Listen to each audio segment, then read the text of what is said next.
if you're running Greenlight warmth boosting at $1 a day, you're giving Facebook all kinds of information about the people who are going to engage with your stuff. So that way, when you start putting in big dollars into the rest of your advertising, you've informed the algorithm already about who engages with your content, and it's able to seek those people far better, even when you've got a larger budget.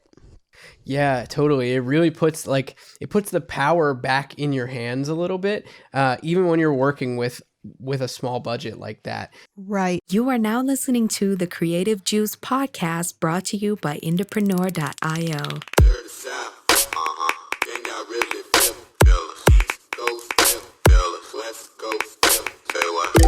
What's up, indies? How is your week going so far? I am your I'm the same host, Corinne Campbell, but with me is our actual new co-host, Jack McCarthy. How you doing, Jack?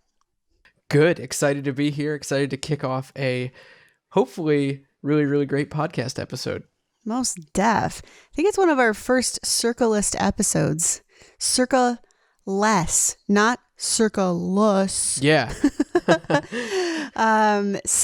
But we're coming to you today with just kind of a chat about Greenlight warmth, which some of you, if you've been in E for a while and you've gone through some of our trainings, you know what we're talking about. But we realize there's a lot of listeners on this podcast who don't know what that is. And it's really important, as much as we talk about advertising, it's important to discuss kind of like some do's and don'ts about this, right? Because it's really easy to spend money on advertising, but that doesn't mean that you're spending it the right way or spending it in a way that's going to, actually generate some results for you. And so sometimes we talk about more advanced pieces of advertising, and I realize that some people might be like, wait, what? That's Greek to me. Can you start at the beginning? So we're going to be doing a little bit of that today. And I'm super stoked on it. I know Jack is going to have a ton to contribute to this, because he's obviously running ads at an advanced level for a lot of our artists, but sometimes those artists need more basic advertising. So I'm excited to hear what you have to contribute, Jack. Yeah, definitely. I'm super excited to talk about this topic.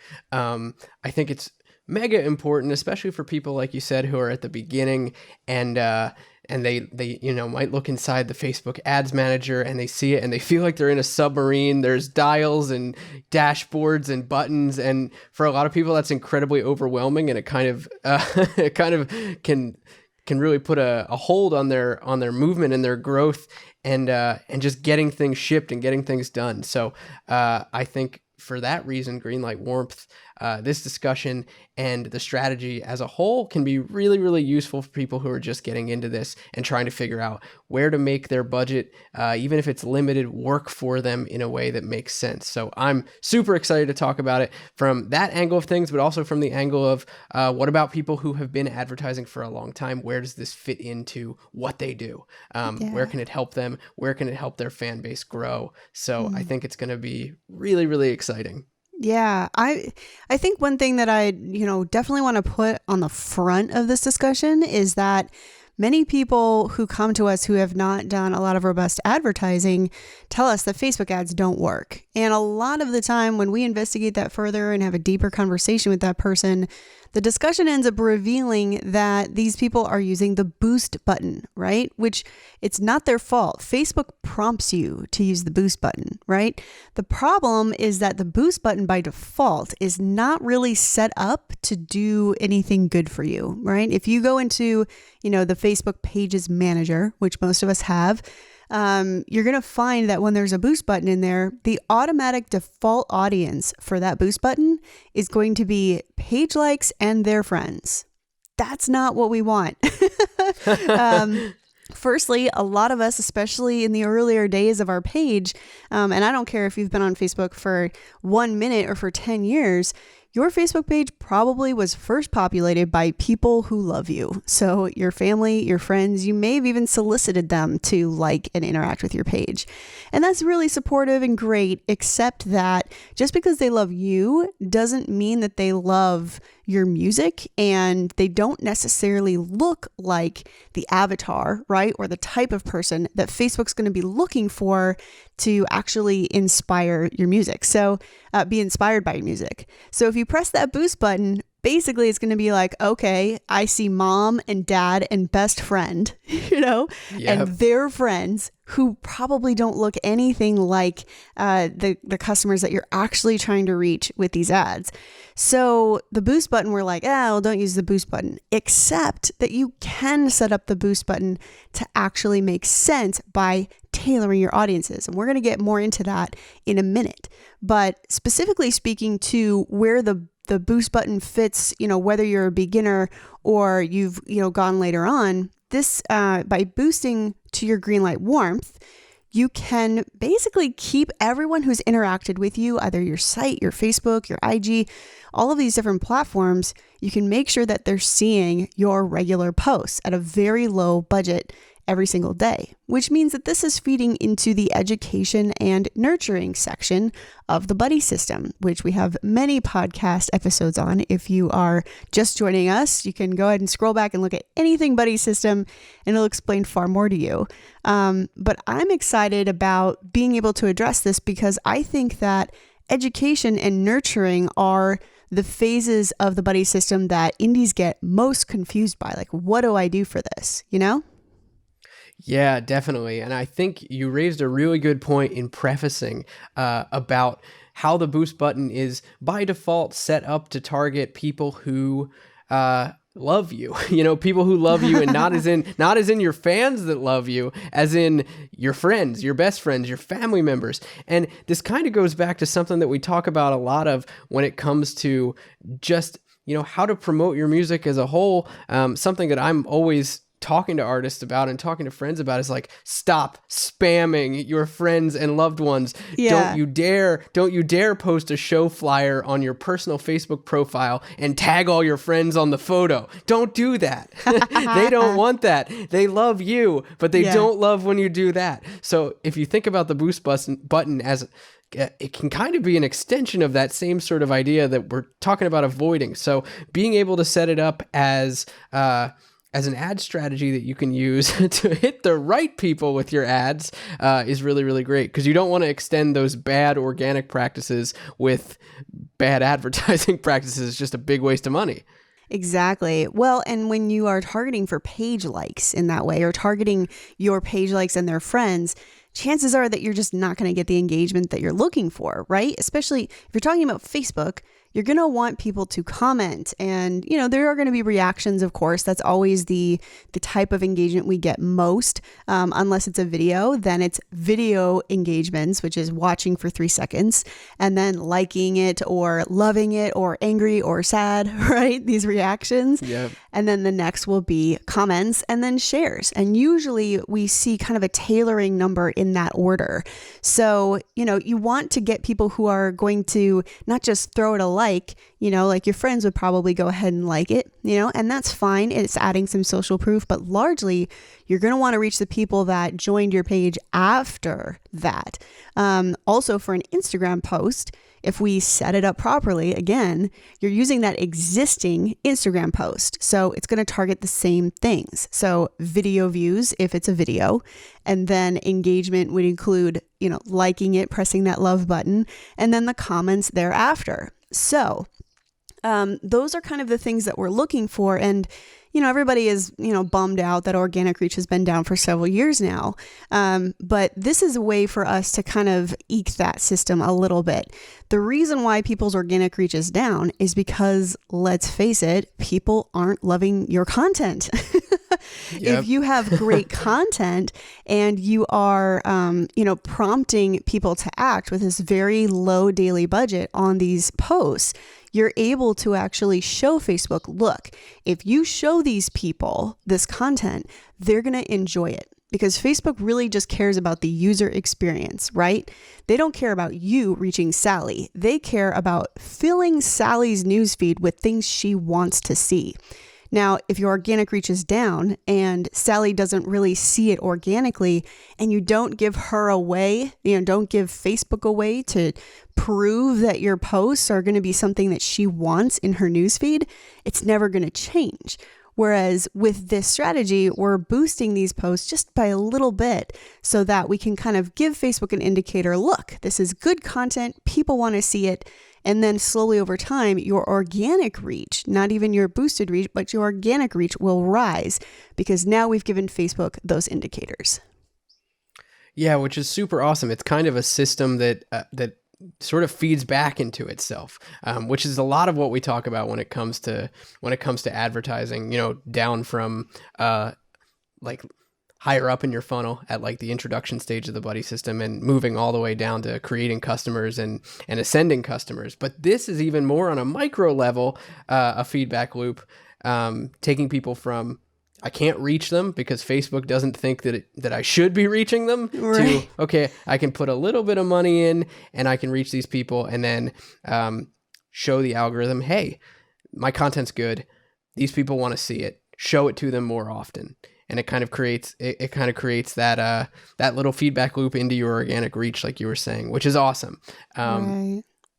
With that in mind, when you talk about Greenlight warmth audiences, just for people who might not know, what does that refer to? Because for a lot of people, they might be like, oh, what is Greenlight? What is warmth? I don't really know what that is. Yeah.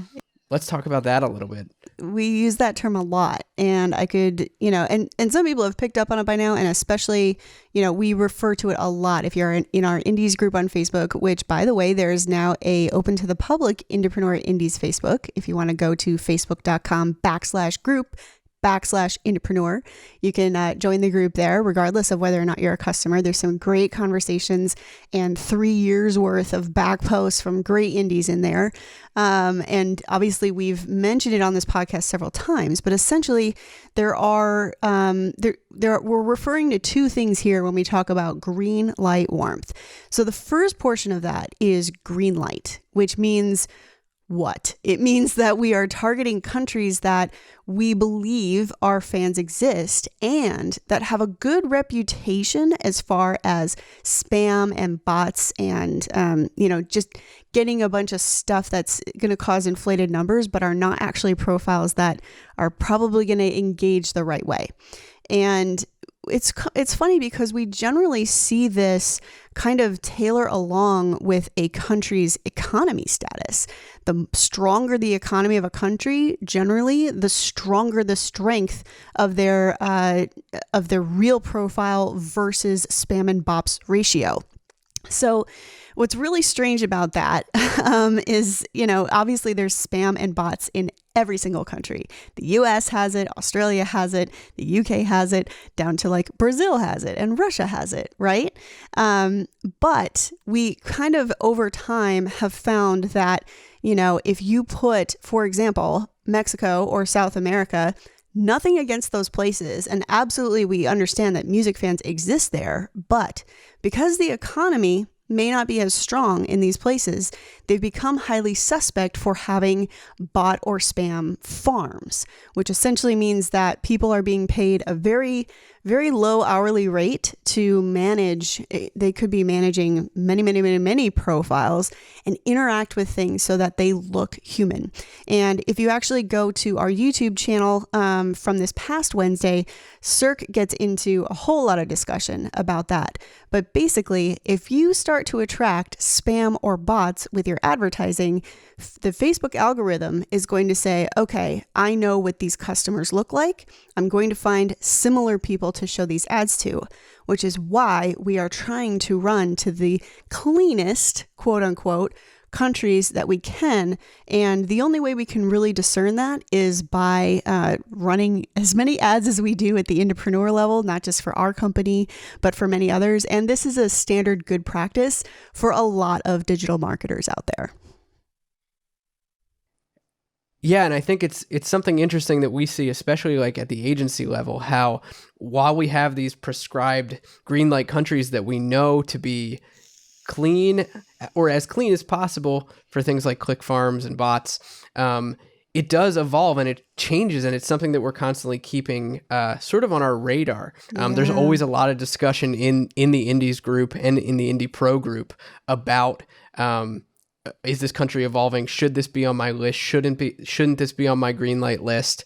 So it's really interesting over the years to kind of see how that's expanded and contracted as like you said, as kind of like economies of countries fluctuate a little bit. Right. And to kind of expand upon that, we still get questions about, well, if I am feeding, my video to South America as well as many other places, right? Like South America is a very standard suspect continent, unfortunately, for spam and bots, which sucks. Like, I'm a rock artist. Brazil has an insane rock fan base, and I would love to feed a ton of my ads there. The problem is that not only will, that bring in a lot of spam and bots, but the danger of spam and bots, not only does it taint your data for Facebook's and Instagram's future targeting of your ads, but also if you are running to all these countries and you start to look at the breakdowns of where the engagements are happening,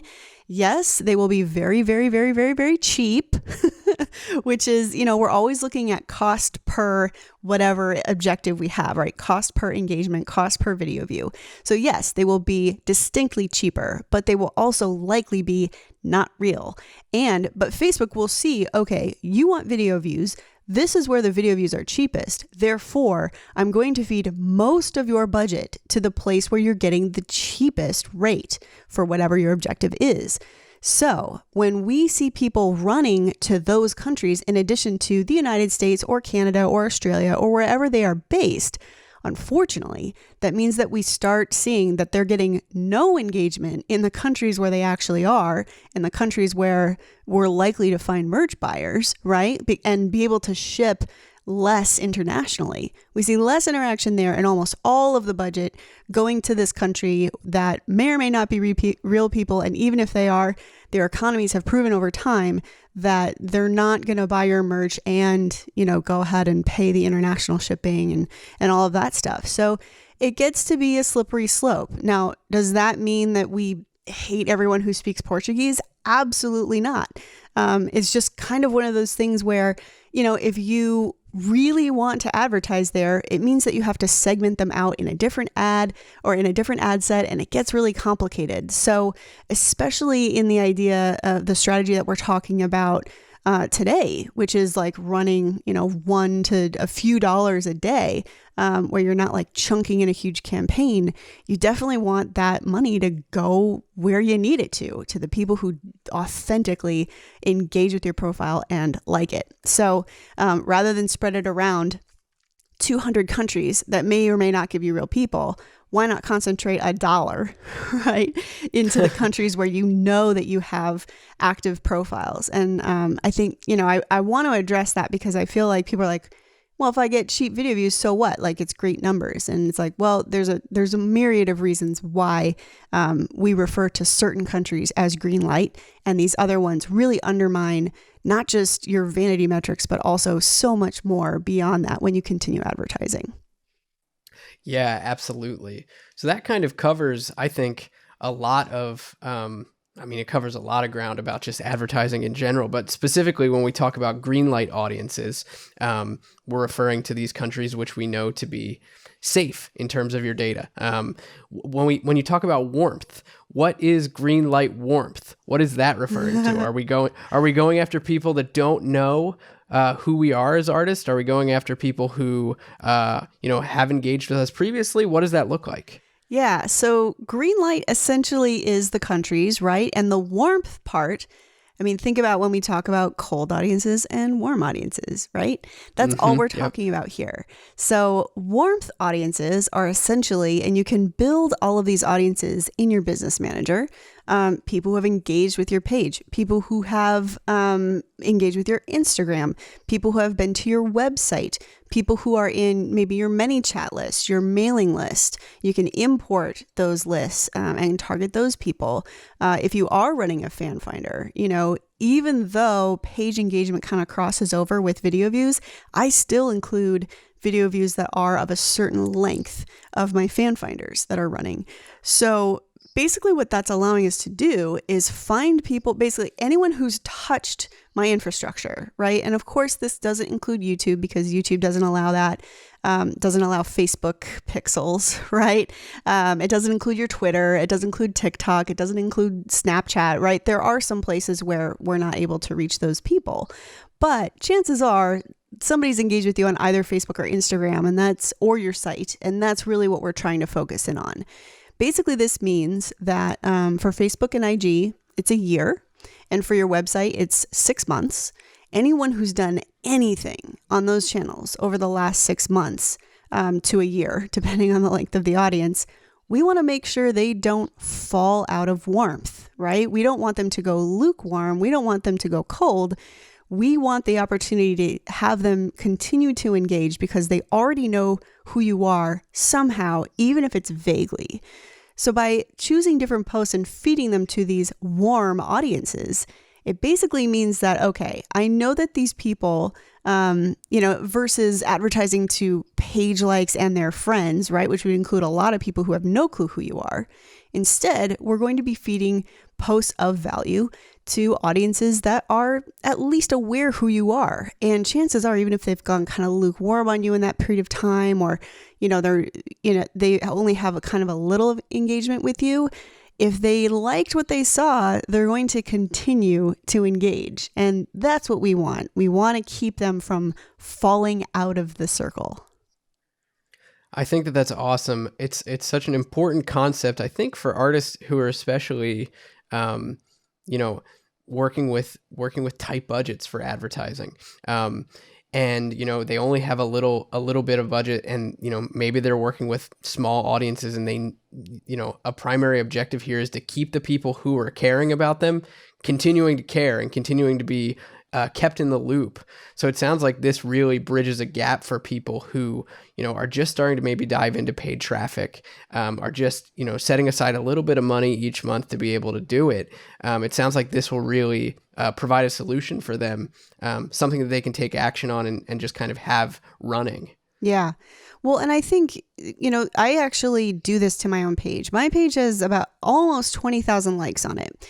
And I've had fans that, the page has been up for 10 years, 11 years, something like that. And I don't actually post on it that often. But when I do, it's, I don't follow that like post once a day kind of mentality. It's just not something that I've chosen to do. Yeah. Instead, what I do is I give my posts more longevity so that I can come up with really great content instead of feeling like I got to bam, bam, bam, bam, bam every day. Instead, I create content that's as curated as possible and has some direction in it, right? That will specifically kind of get people excited back into whatever I'm doing. I also use my page analytics that, and this is not your pixel analytics, this is actually on your business page. It'll tell you what posts have done well, what types of posts, what's the content. My most successful content is outside of, music videos, just general lifestyle stuff is either selfies, which I hate taking and posting, or stuff of my cat. These are the things that people engage with. So I post more of that and then I boost it. And this is also great because it helps people continue to recognize your face. If they only recognized you for a moment because of a campaign, that's fine. But then if they see your face over and over as you boost these things and they continue to engage with it, they get to know you better and better. And that's what we want to do. So I think it's obviously different for everyone, but that's typically how I decide what posts to boost and what content to create in order to facilitate those boosts. Yeah, that's super awesome. And I think that really that leans into like the education and the nurturing phases of the buddy system that we talk about, where people kind of get stuck and they don't know, one, like what they should be posting, what they should be doing, and how they should be, supplementing it with ad spend. Exactly. Something that we do often with our artists at the IndieX agency, is for a number of them, in addition to like regular content that they're posting, whether it be every day or every 2 days or every 3 days, whatever their social media posting schedule might look like on Facebook, a lot of artists are doing a regular recurring segment, whether that be a Facebook Live or dropping a video every Monday or whatever it is it might look like. And we use Greenlight warmth boosting to extend the life of that content, that recurring content, especially if it's something that we see their fans engage with heavily. Having that one-to-one personal time where they get to hang out with the artist, talk about some stuff, talk about what's going on in the week, go behind the scenes, whatever it is that might look like. That's oftentimes like a prime piece of content to put into your Greenlight warmth boosting campaign, at least what we've found with a lot of our artists. Right. So outside of, just stuff that you're posting, it can work really well if you have like a Facebook Live strategy that you're employing. Mm-hmm. Yeah, I think that too, there are sometimes, especially if you have any kind of explicit content, right? We've got plenty of pop artists, rap artists. We even, work with comedians and other creators, YouTube creators that sometimes have adult content, and that can be very difficult to advertise. So, in this case, maybe that's something else that you do, right? Is you create some content that you are specifically clean in, right? That still has your personality, and that allows you to advertise and get those kind of pings out to Facebook for, what kind of people are going to engage with your stuff. And then when you post something that is explicit, even though you can't advertise it, now you can show it to those people. I also love this because, there's a lot of misunderstanding, obviously, about, IG and Facebook and the differences. But in theory, what this is doing is taking all of your audience, right, from all of these different places, your Facebook page, IG page, your website, your mailing list, your messenger list, and making sure that they see you all over the place. It makes you omnipresent, right? And we talk about that all the time. Yeah. Even if someone has largely engaged with you on IG, they can still see your ads on Facebook or in the Facebook network, right? Where they might be on a site, just like Google has placements on different websites, right? Where if you advertise with Google, you'll see their ads on various sites. Facebook does that as well. So what they start doing is seeing your stuff everywhere, which is like, oh, dang, like I like this artist, but they're also like a big deal. It's a validation of their interest in you to see you in multiple places. So, and the same side, if people largely engage with you on Facebook and you're trying to build your IG, which is like me, I have almost 20,000 likes on my Facebook page, but I only have like 6,000 followers on Instagram. I'm like, I need to crank this up because I want, I like some of the ways that I can present content on IG, but they're not following me there. How do I get them over there? This is how you get them over there. Right, exactly. And I think it allows you to think critically a little bit as an artist, kind of going back to what you were saying about using your page insights to look at what kind of content is resonating with people. It allows you to get like a varied amount of content types, or like what we might call like pillar content pieces, out to your fans that, one type of fan might love Facebook Lives or IG Lives or whatever. Another type of fan might love photos of your cat. Another fan might just love like quick little, studio shots where you're like demoing a little track or something like that. All those sorts of things. It allows you to get the content out that different segments of your fan base dig, and keep it in front of them. Exactly. Yeah. Because in the end, it doesn't really matter where they see you as long as they're seeing you, right? Totally. And if people engage with you on IG, even though you're running a Facebook post ad, right? Or if you're running both, which we're going to get into in a little bit, they're going to see it in both places. And that that's what you want. You want this content to kind of go everywhere. So, so I think that kind of covers a lot of the benefits of this. But to me, I mean, and I actually created a training that's going to be live probably about the time that this podcast goes live, called Greenlight Warmth Boosting, which will teach everyone how to do this the right way and not waste their money.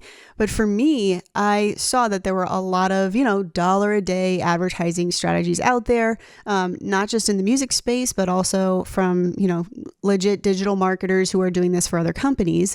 And I realized that there's a lot of indies who don't have, like, maybe you're not in a position where you have a huge budget, or you want to run a big old fan finder campaign, or you want to run a big old permission launch, right? Where you're trying to get people's emails. And, if you're still in the kind of process of getting that set up, or you're just trying to, prioritize your ad dollars until you can save that money up, right? This is a way to do that, because I think that this is actually more advantageous than trying to run a fan finder, as we call it, or a video view campaign to cold audiences with $1 a day. $1 a day on audiences of millions doesn't really give Facebook enough information, doesn't give IG enough information to find the right people and for you to get results out of it nearly as much as your Greenlight Warmth audience, which may be anywhere from 1,000 people to maybe, tens of thousands of people, depending on what advertising you've run lately, how many fans you have, that kind of depends. But Facebook can do so much more with $1 a day on an audience that they can very succinctly identify than trying to spread out 100 pennies to all these, to millions of people, right? It doesn't have enough data, and it won't collect enough data until you've been doing it for a much longer time. Whereas if you're running Greenlight Warmth Boosting at $1 a day, you're giving Facebook all kinds of information about the people who are going to engage with your stuff. So that way, when you start putting in big dollars into the rest of your advertising, you've informed the algorithm already about who engages with your content, and it's able to seek those people far better, even when you've got a larger budget. Yeah, totally. It really puts the power back in your hands a little bit, even when you're working with a small budget like that. Right. It allows you to think critically and be like, all right, if I can allot a certain amount of money, what is the right strategy to employ with that amount of money? And in a lot of cases, like you were saying, going after, big, broad, cold audiences really isn't effective. It's not the most effective use of $1 a day, for example. It's not going to yield the results you want. So what this kind of strategy allows you to do is just decide based on where you're at in your career, whether it's just budget overall is tight, or whether it's budget overall is tight right now because I'm saving up for something, bigger in a few months. It allows you to strategize a little bit, strategize the types of campaigns that you should be running. And I think that a lot of times that's something that we as creatives don't really think about. We think about, I need to grow. I need to grow. I need to get more people paying attention to me, and I need new people paying attention to me. And that's all well and fine. But I think if you can step back a little bit and step out of that grow, I guess that would be like more like horizontal growth, and think about vertical growth a little bit within your existing audiences. What you can do with a small budget can often work better in your favor. Right. Yeah, absolutely. So that's why I think I really wanted to, make this training is just for people who are like, okay, I got $1 a day, man. I'm not running hundreds and thousands and whatever.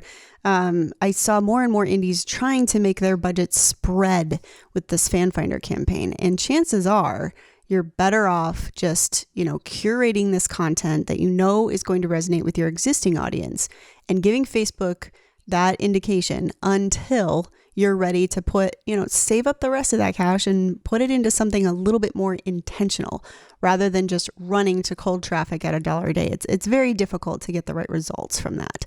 So that's why I'm kind of really excited about this training. I just feel like, it's a lofty goal to run big budgets, but there's a lot of us who can't do that on a consistent basis. So this is a solution for that. Yeah, I'm really looking forward to it being out there and for more indies to be able to tap into it. I think like you, I often see a lot of questions from folks who say, I've got a couple bucks a day that I can spend and that's about it. I've got $100 a month or something like that. Right. To be able to provide a framework that they can use, and with the understanding that like, this isn't just something that's give Facebook a little bit of money and, it'll do something for you. This goes way deeper than that, Yeah. both like psychologically and how it helps, you with your fan base and connecting with them on a deeper level. And also, like we were saying, how it kind of feeds back into what you can do with ads down the line, what you can do organically. It sort of is helping on all fronts. Yeah, absolutely.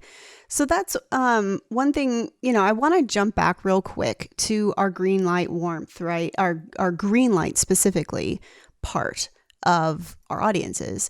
And so the way that you set this up is when you're in your Facebook Business Manager, you go to audiences and you start creating audiences based on these 5 points that we talked about: Facebook page engagement, IG engagement, website engagement, and then any mailing list, SMS list, or ManyChat lists that you may have, any kind of direct contact. Those can be uploaded into the system as well.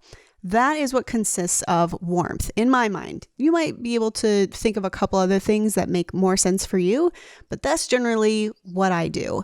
And the countries can kind of vary per artistry or per, depending on who you are, right? We obviously are always good with the big six is what what digital marketers call it. And those are usually US based digital marketers. Those are the ones that we're most familiar with. But the big six basically are the 6 English-speaking countries. Right now, we don't see a lot of issues with the United States, Canada, the United Kingdom, Ireland, Australia, or New Zealand. We don't see any huge flux of spam or bots coming out of those countries. As I said, every country has spam and bots. And this isn't necessarily a classist choice or, this isn't necessarily, they don't speak English, so they are lesser than. It's not like that at all. It's just if you speak English, right, going to English speaking countries with your ads makes sense. Especially if, your captions are in English or if you're talking in English, right? This is probably something that you want to be accessible. But beyond those countries, which we deem pretty much they've been safe and we expect them to stay safe for a long time. Beyond that, there's a lot of countries that we deem are relatively safe still. One recent change to our Greenlight country list is France. France is a country that obviously, like a lot of our Canadian indies also speak French, especially if they're in Montreal. And we even have indies in France. The problem is that recently we have seen indies run ads and France takes over their entire ad set. They're running to a list of 8 countries or more, and they'll go into where was my ad money spent, and they'll see 90% or more of it feeding to France. This is not because French people love music the most. This is because something has occurred in the French economy and in the French cities that there was a large rise in spam and bots and click farms. And that's typically how you find a suspect country, right? Is when you go into your ad. And for those of you who are kind of trying to suss this out, you go into your ads, you can look at a breakdown of the countries where it's been delivered. And they'll see that there's 90% of their people or more going to France, 90% of their budget. So, this changes over time constantly. Also, for these purposes, if you're running a $1 a day traffic, it may not be advantageous for you to decide, okay, I'm going to pick 20 countries that I might tour to someday or might have fans of mine or something, and spread my budget out across all of these people. Now, if you're Greenlight warmth, right, those 5 audiences, if it's relatively smaller, you can get away with that, right? You can get away with targeting more countries.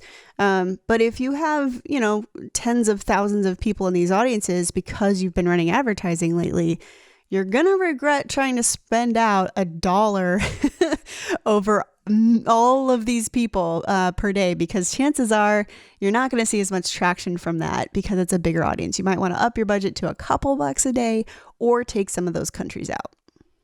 Yeah, think about like fractions of $1 trying to trying to get impressions on all of these areas in these people in your warm audiences. It ain't the 1950s anymore. You can't just go down to the soda fountain and get things for a nickel, right? Or whatever that is. So I'll just share my current countries, right? I am a rock artist. I look at my Spotify countries, which, that can be a little dicey, but I'm typically, I don't have a lot of monthly listeners. I'm not running any Spotify promotions. So my Spotify listeners are actually, pretty expected, right? Like the United States and Canada are my very first audiences.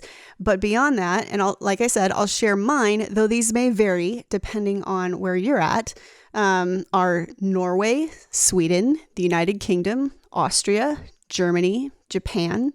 And those are kind of the ones that I go with. Denmark is one that I've also included. Typically, the stronger an economy is, the better the audiences are. And that's just, again, it's not a classist thing. It's just a being the most efficient with my dollars kind of thing. So, but your countries may be different. Some of the typical ones that we see that we recommend against include Italy, Spain, and I'm going to highlight the ones that you may not expect, right? We know that chances are if you're advertising in India, you're going to get a lot of like crazy results. Thailand, right? If you're, going to Indonesia or Brazil or Peru, Pakistan. Yeah, these are kind of the usual suspects. Unfortunately, almost every country in South America, I will adjust that. Every country in South America is usually suspect. Mexico is usually suspect, which again sucks. Mexico has great rock fans, but I just can't advertise there reasonably. So some of the ones that are outliers that may be unexpected are Italy. Spain is one that we've had to disclude recently. France, we've had to disclude recently.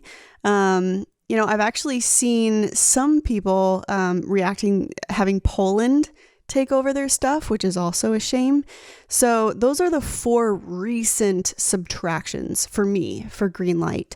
It's a bummer, but at the same time, if I'm spending $1 a day, chances are it's, I'm not missing out on that many people. Something else quickly to consider with this is, look at where you've run advertising in the past. You may have only run to the big 6 for your fan finder, right? Only to English speaking countries. If that's the case, there's not necessarily a need to include all of these, some of these other countries, because there's no reason to really suspect that there are people in those countries who are in your Greenlight warmth, or if it is, it's only 1 or 2 people. So you might want to give the algorithm a chance to just hit the majority countries, right? And so you can look at the delivery of your past ads to inform what countries you decide to include in your Greenlight warmth audience. Yeah, totally. It's kind of about taking a look, high level at where do your retargeting audiences exist? Literally where? What countries do they exist in? And use that as a data point for yourself, rather than just saying, like I'll just hit all the Greenlight countries that the Indepreneur folks are talking about here. Well, that may not make sense for you. Right. Yeah. And so there's other things you can use to discern that too. If you haven't run advertising lately, obviously you can look at your Facebook pixel activity in your Business Manager, Pixel Analytics. You can look at your Google Analytics if you have that on your website. You can look at your countries in Spotify, but, like I said, that can be dicey if you've run any kind of, playlisting questionable strategies, so be careful with that. Side eyes. Yeah, definitely the side eyes on that one.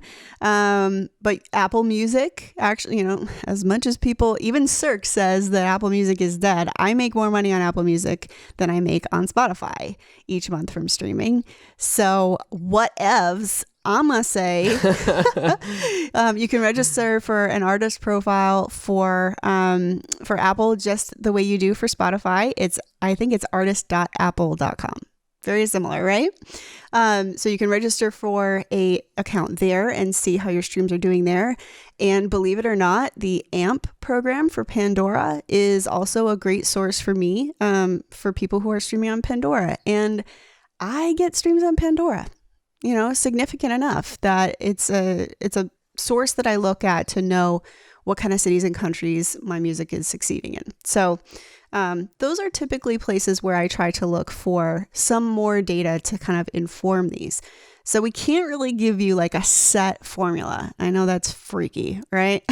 We can't give you a set formula, but we can give you kind of the information so that you can think about this critically yourself and apply it to this strategy. But if you haven't advertised at all, we also made the Greenlight warmth boosting training really step by step, right? So there's even a section where if you've been in India and you've gone through some of the trainings, I'm like, you can skip this section. But if you haven't previously gone through one of our trainings, there's a whole section telling you how to set all of this crap up. So basically what this all culminates into is, let's go back to what we were talking about. How do you make the boost button effective, right? So when you're in the app, you can go down to the bottom of, the basically when you start getting into audiences, right? And it defaults to page likes and their friends. You can click see more or see all or whatever. And if you've saved this audience, as we've talked about, if you've put these audiences in there, you can then choose that audience instead of choosing page likes and their friends. And what this allows you to do is now use that boost button if you're on the go. We always recommend setting up ads in Business Manager, right? Because it's just far more robust. Even the Facebook ads mobile app is kind of like, I wouldn't necessarily recommend it. It's bad. It's bad. It's buggy. Half the time my app just crashes. And I've got a, iPhone Max 25 or whatever it is that's out now. Like I have a very capable mobile device and a capable network, and there's no reason why it should crash, but it just does sometimes. So we don't recommend setting up ads in there. But if you're on the go and you want to get that boost out as soon as you post, that's the way that you can do that, is by setting up that audience prior and then selecting it when you're in the boost button area. I think what's really cool about this is it gives people an easy mechanism for them to be able to select that audience. And like you said, set up ads on the go, especially for folks who are touring or, thinking about touring in the future. This is an easy way for you to get your content in front of the people that it needs to be in front of all the time. You don't have to be spending hours with your head inside Ads Manager. I get it. It sometimes looks like a submarine when you're in there. It's crazy. There's dials and dashboards and all sorts of stuff. And when you're on the go, you might not want to or have the ability to think about that. So I think for indies at all stages, that's really beneficial to have. Right. Not to make it about having an easy button, but it kind of is. It's a little bit of an easy button. Yeah. And I like the easy button. And there's two ways that and we'll actually go through this in the Greenlight warmth boosting training as well, if I haven't plugged that lately. But there are two ways to use this kind of $1 day boost strategy, right? And one of them is, obviously what we're talking about. You post something and then you boost it and use the boost button. Now keep in mind, boosting from the Facebook Pages app it'll do one of two things. It will either not advertise to IG at all, or it'll create an IG post. That's not what we want. We want boost to stack social proof. That's kind of the whole point, right? Is to get people to engage with things that are publicly viewable. So we also go through the instructions of how to use an existing post on IG to do the same thing. You just won't be able to do it from the boost button itself. And so the training is called Greenlight warmth boosting, but it's not just the boost button. Just to clarify that, there's going to be some other ways to navigate the system that don't include that button. But that said, the other section of this is thinking about Greenlight warmth boosting in a way that allows you to stack social proof with the people who love you the most before things go public on your page. So that if it is something that you want, maybe you feed it to your warm audience, but it's also friendly to a cold audience or more of a lukewarm audience. That way you've got all the social proof on there from the people who are actively engaged with you, right? And so in that situation, you could set up a Greenlight warmth audience that is, maybe it's only 30 days, maybe it's only 60 days, only the people who have engaged with you in the last couple of months. And then you feed that to Greenlight warmth that is more like on the far back reaches of the rest of your audience and exclude that close audience. So there's a few ways that this can be done in a more advanced fashion that can, really add to even more of how you're using this strategy, which is essentially, how do I use low dollars to make sure that no one falls away from me? When I have someone that falls in my audience, how do I hold on to them forever? Or if they don't engage, let them fall out and stop wasting my ad dollars on them. This is how you do that. Totally. And that's such a powerful tactic that you mentioned about using it to stack social proof, especially for things that haven't gone live to public yet, or maybe you're going to run traffic to cold audiences on something. We do that all the time. It's such a great way to, almost, it allows you, your existing fans, the people who, now I'm talking about the fans who love you, not just the human beings in your family that love you. These people who love you, it allows them to show that and demonstrate it. And then you can leverage that. So it's really, really powerful. Yeah, absolutely. And, something else that I've talked about this before, but there are different levels of my audience that get a different priority of information, right? So people who are signed up for my membership right now for my greatest hits release, they're getting things absolutely first. They pay for it, right? I'm not going to compromise that. I'm not going to undercut them, right? They're supporting me and they're going to get it first. But then after that, I've kind of set up initiatives for people to do more than just like my Facebook page, right? I've got an SMS list. They get things after the membership. I have an email list, which is a little bit less direct, right? I could get buried in their inbox with the 100 other emails they got today. So I value that SMS list more than I put more faith, right, in contacting someone via SMS that they're going to get the message and do something with it than email. I value my mailing list. I'm not saying I don't, but SMS is kind of like the next up, right? They did a little more commitment. Totally. So SMS people will get things first, then email people will get things. Then and slowly it filters down until finally it's public. So as soon as I make something available to my members where they can see it in the membership area, I post it dark, right? I publish it as an ad, not publicly, so that just my membership people see it. So I've got that list, that customer list uploaded into, Business Manager. And I first put that $1 a day totally given to my members so that they're seeing that in multiple places. And if they didn't see it in their member area, now they see it, right? They're still getting early access earlier than anyone else. It's just in multiple places, So that kind of if they haven't been in their membership area, they're re-engaging with it. Then when I would release it to my SMS list, I change my audience to now include my SMS list, right? And so now my SMS list and my members are seeing that post. And then when it goes out via email, now email, SMS, and memberships are seeing that post. So if you think about it, it's running the buddy system in the opposite direction and getting the people who are really into this stuff, right, who are paying for it, it gets them on there first, right? So that's another way that you can kind of use this to get people more excited and get the absolute cream of the crop social engagement on these posts before they even start. And you can do this with existing Facebook posts, or you can do it in this way with dark posts.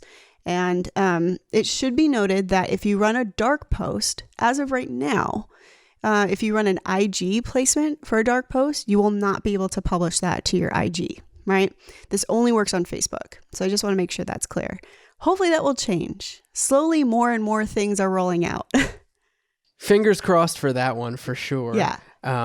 I think that it's such an important thing to be able to do is hopefully this just kind of gives people some clarity on like thinking critically about the levels of warmth that you have in your audience. You know, you talked about like your membership fans being the warmest of the Greenlight warmth bunch. So you can segment your audiences based on that. And then again, going back to this idea of omnipresence that we talked about a little bit earlier, it almost allows your channels to be omnipresent. So yes, these people were going to get their content delivered in the membership area. But being able to segment them like this, you can then deliver that content to them on Instagram, on Facebook. Exactly. Which is really, really cool and really powerful. Yeah. And if you want to, you can even, for my members, because some people will be like, well, won't the members think that it's public? And some people will because they don't understand how ads work. So what you can do is, and what I've done for this first one, at least, is I've basically put up ads that has the content in it that says, don't forget this, you have access to this in your member area. And then, that lets them know that stuff is in there, and it's a very low cost. But what it does, these people are paying every 4 weeks for new content. So what I'm looking to do is retain them. So if someone's paying $25 a month and I spend $1 a day for those 4 weeks, keeping one or more people at the $25 a month, it's almost breaking even. If it's one person, or if it's multiple people, it's for sure breaking even, right? And it keeps them excited about this membership, so they don't drop off, so they don't give up, Same with your mailing list, right? You got this early because you're on my mailing list. Did you see it yet? Let me know what you think in the comments, things like that. Keep in mind now, if you run ads like that, you're not going to be able to change the copy and flip it to public. But that's one way that you can run things dark to keep people excited about why they are engaged in a certain stage with you. And that gets more advanced, and we will have more advanced modules in the Greenlight warmth boosting that kind of covers this stuff. But it's going to work on so many levels, and it's a strategy that I've used on my page and my IG for, a couple of years now, because I don't want to spend hundreds of dollars just trying to get people to like stuff, and so this is a way to kind of, really make your, your post pop, reaching the right people and making that ad spend efficient.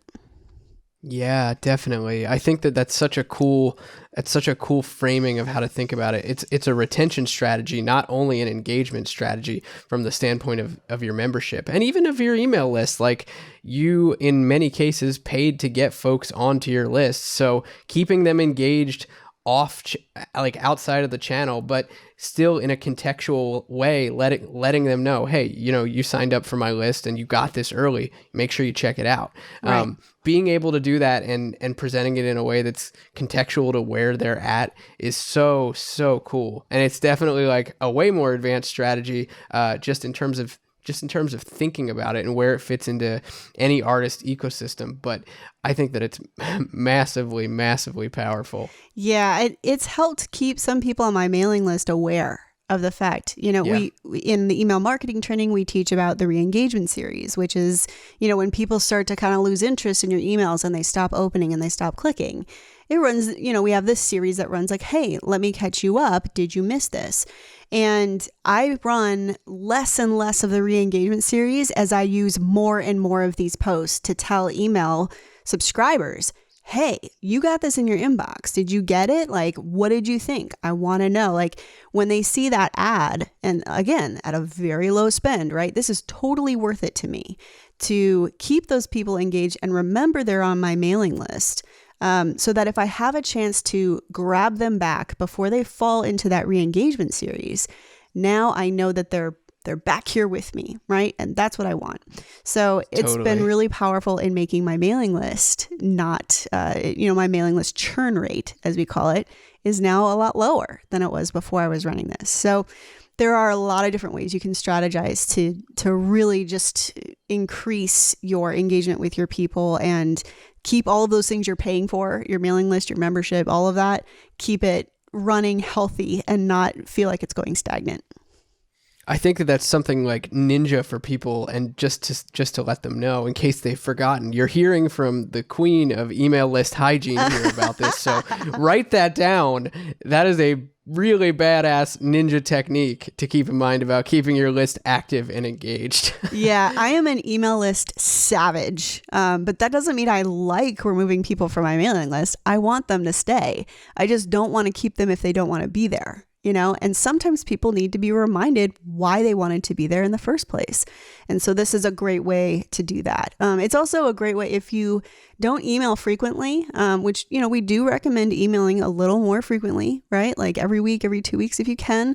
But if you've struggled with that in the past, this is a way that you can kind of remind them, that they're on your list and why they should be excited about it and what's coming. You can use $1 a day to just remind them of that. And then when you start sending those emails more frequently, they're like, oh yeah, I know why I'm here. I'm here for the hotness. So yeah, it's again, being omnipresent. If you're only in someone's inbox, that's not necessarily a win, right? You still have to make more effort. So absolutely.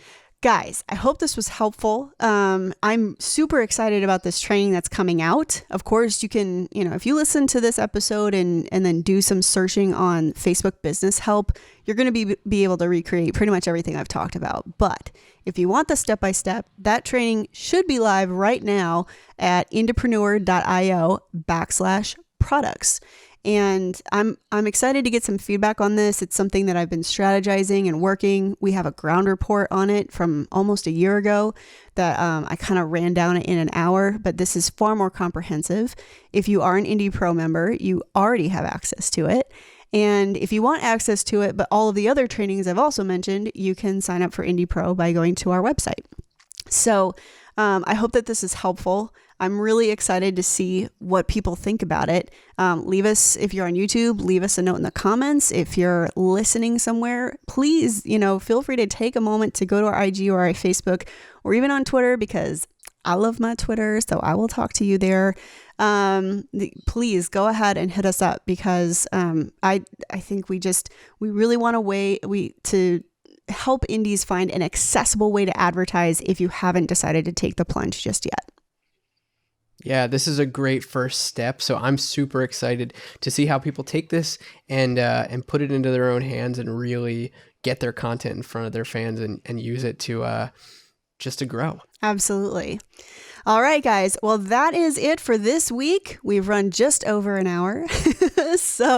But we're excited to come back. I hope that you've enjoyed Jack's insight. I'm definitely going to be digging into his brain more and more, because IndieX is constantly running trials and tests and new strategies, and we're going to have more and more of that to present over the next coming months. So thanks so much for hanging out at Creative Juice, and we'll see you next week.